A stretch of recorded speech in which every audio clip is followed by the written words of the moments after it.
our guide. And let me tell you something, as a Christian, njengomzalwane, ayikho enye into eyokusiza ukuthi ukwazi ukubheka kahle nokuqaphela nokwazi ukuqhubeka endleleni.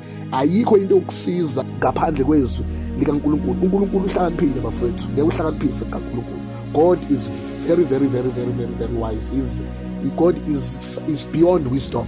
He is beyond wisdom. So nje kubalulekile-ke bazalwane ukuthi what God has given us in his way as the measurement of wisdom to us is the only weapon and is the only instrument that we as Christians need to use in order to understand all the dimensions of the operation in this world. So, may God bless you. Amen.